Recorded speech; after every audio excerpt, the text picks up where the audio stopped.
And pulled in just behind a friend, she lays her down. He frowns, gee, my life's a funny thing. Am I still too young? She gets a diamond there. She took his ring, took his babies, took him minutes, took her nowhere. Heaven knows she's a taker and a faker. Oh. Welcome back, everybody, to Gunslingers, right here on the Gunslinger Syndicated Radio Network, baby. That's us. And we got phone calls, but real quick, somebody had a question? Well, I had a question, actually. Yeah, because we're speaking you're about... allowed. Yeah, right? You know, because I think a lot of people have it on mind. When we're talking about reloading and all that, and you're talking about reloading the same casing over and over and all that. And how many times do you think you can use the same casing for reloading before you kind of wear the casing out? Wear out the casing and its integrity, and maybe you have a failure in there? That's really going to depend on a few different things, and one of them is going to be the power of the particular round. Mm-hmm. The hotter the round, the shorter the light. You know, 38 special, oh, forget about it. You can do that for 10, 12 times sometimes. Mm-hmm. You know, like with me with 45 Colt, I go until the damn thing breaks. You know, when it splits, it's gone. It's done. That's what it's done. In the rifle. Well, I only use it in the rifle because I've gone to 45 Cowboy Special for my pistols. What that is, this is a 45 ACP length, but with a full with the rim. Yeah, but with the full rim. So and because I use a 165 grain bullet and 4.5 grains of powder. So there's a reason that we're talking about this. The 45 Colt. Remember, you're talking earlier about black powder and has to be filled all the way up. The 45 Colt was invented as a one-stop shopping cartridge during the black powder era, and it took a lot of black powder to drive that big, heavy bullet. So the 45 Colt case, that's a big case with modern smokeless powders driving a lighter bullet at a modest velocity. There's a lot of air in there. Yeah, and that can lead to irregularity and problems. Yeah, case space or incorrect ignitions. I literally had a brand spanking new. I won't mention the Italian gun's name, but I cocked it, and this is with some very light loaded. I cocked it, pulled the trigger. The whole entire top, the cylinder blew in half. The top strap gone. There's weird stuff that happens with pressure waves. With case space. So, So using the shorter case enables you to put a smaller, lighter bullet, a smaller amount of powder with safety. Yeah. So that's why I went to that. Now, as far as the rifle, my rifles are cooking. Because I want that instant ding. So my rifles get out there pretty quick. Plus, I got a great big old 73 shooting a pistol round basically. Yep. So it's not gonna hurt the gun. Yeah, I can hold it pretty steady. Mm-hmm. So I don't worry too much about that. But if you're going into like 30-06 or 300 Win Mag or 7mm Magnum or something like that, that is going to stretch, and the more it stretches, you got to trim it. Now you've just made it thinner. And it fatigues. Yeah, and so you're only going to get a couple out of those, And again, now this is going to get way out into the weeds, but every company makes a different. On top of everything else, slightly different brass compounds, slightly different. Some will be a little bit thicker brass than others, and so you really, if you're really going to get into long range shooting and doing what I was talking about, where you shoot one round, go reload it, shoot it again, then you're going to have to do a lot of hunting and pecking to get down what you want to shoot. You can do it simply and have good functional rounds, but we're talking about guys that want to be able to put 10 shots into something the size of your thumbnail at 100 yards and beyond. Yeah. For a short time, I was reloading 308s, and I got a whole bunch of Lake City brass. That's as good as you can get. Yeah, and it was match brass. And I'm loading it, and then I got myself an SAR-8. Now, do you guys know what an SAR-8 is? This is a Springfield version of the HK91. Okay. Now, here I am with this very expensive brass. Really quickly, the SAR and the HK91 use a very unique locking and chambering system. Yep. Take it away. So here. Oh, and by the way, it also kicks your brass about 40 yards. Go ahead and find that. Yeah, and it kind of, as a lefty, it was kind of like it 2 o'clock, 40 yards down. In front of you. Yeah, in front of me. And then when I finally found some of the brass, I picked it up, and it put. You remember the old striations? Yeah, you remember the old poles that would be outside of a barber shop? Oh yeah, the barber kind of looked like that, except that it was engraved into this thing. Absolutely, and it absolutely ruined the brass. I was so mad. And it's like, this is my Lake City match brass. So after that, I just kind of, you know what? I think I'm just going to stick to brass pistol. piece of licorice you got there. Okay, yeah. Okay. Let's get to Howard in L.A.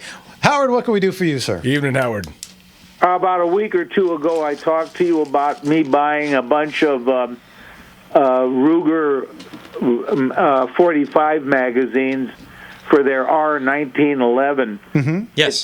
They don't fit into government pistols. Okay. You said that the Ruger isn't on the California roster. Are 1911s on the California roster? I don't know that Colt has any, but several different brands are. Springfield, Rock Island Armory on the bottom end. I think Dan Wesson, SIG. Yeah, Wilson Combat, if you want to get way out there expensive. There are several different companies, because there's got to be 100 different companies that make a 1911 frame. And also, I've got a Browning Model 35 high standard. Mm-hmm. Great gun. Not a high standard. And I got that on the brain. P35 is a high power. High power. Yeah. Mm-hmm. And I did an dumb thing. I had it parkerized. I don't like blue. Okay. I sweat. Understood. And our Model 35s on the list. No, I don't think they are. I don't think there's a single one that's on the list right now. So you'd have to find a used one, or a law enforcement turn-in. But it's like, what the hell? I bought it about 40 years ago. Mm-hmm. So it's a Belgian-made, probably. Great gun. I don't think you killed the value of it, because a standard Browning high-power, 70s. I'm not going to sell it, and I just don't want to, get stopped on the way in or out of the range saying, you have any guns that I got to look at by the police? Mm-hmm. You're all good. I don't want them to wind up in a hammer mill or in the only nearby foundries.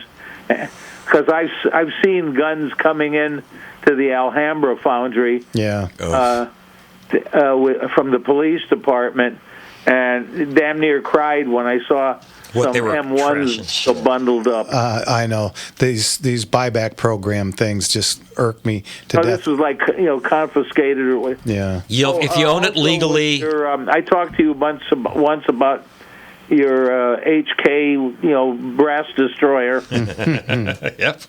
Yeah. You also have to anneal the brass.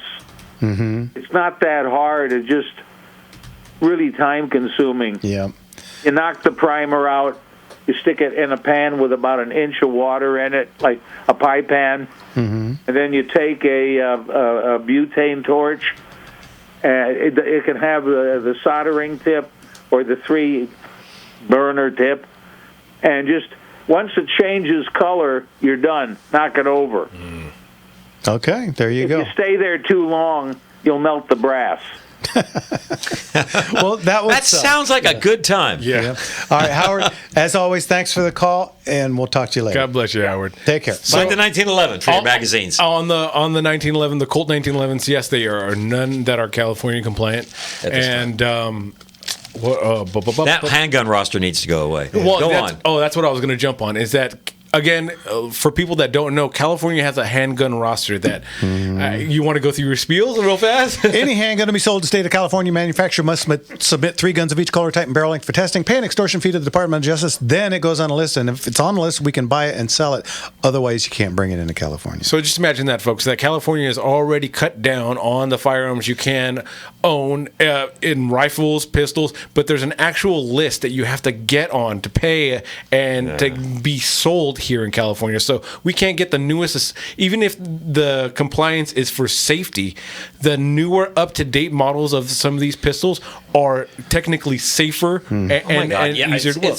It's not about any kind of safety. So these are the types of things this show is made for, is to let everyone know that we want our freedoms to be free, and we want to have fun. There you go.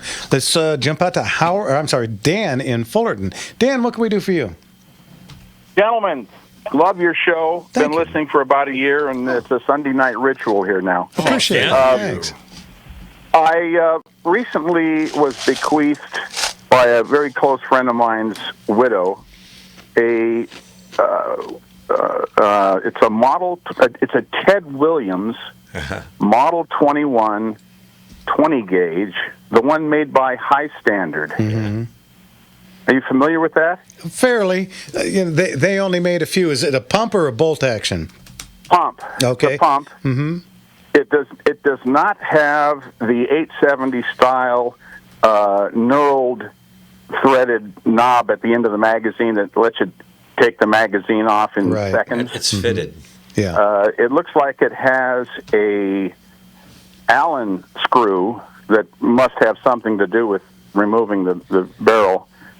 Anyway, I've been on YouTube, and I've only found one person that even acknowledged it and actually showed one, but did not get into details about any kind of dismantling and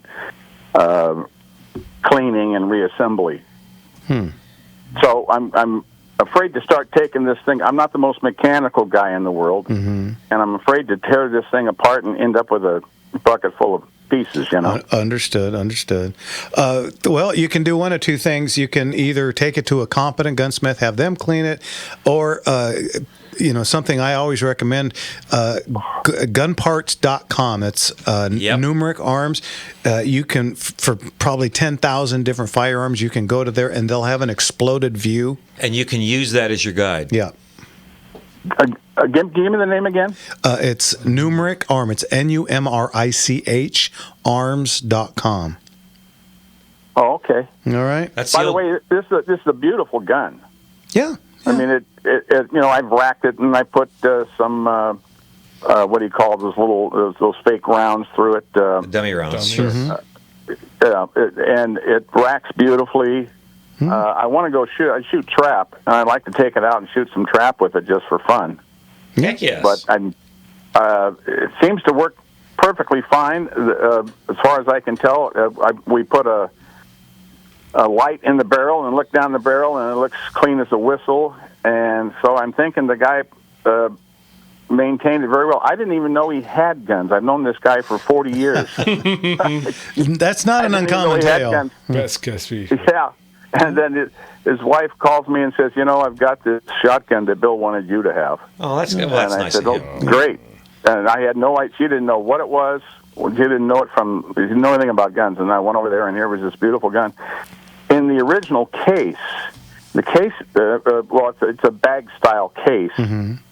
That's just beautiful. And it even came with a cleaning kit from, I would say it's from the early 60s that had never been used. If it's a Ted Williams, that was made for Sears by High Standard, and that was from the late 50s, mid 60s, right in there. And Dan, we're coming up on a break. We got to go.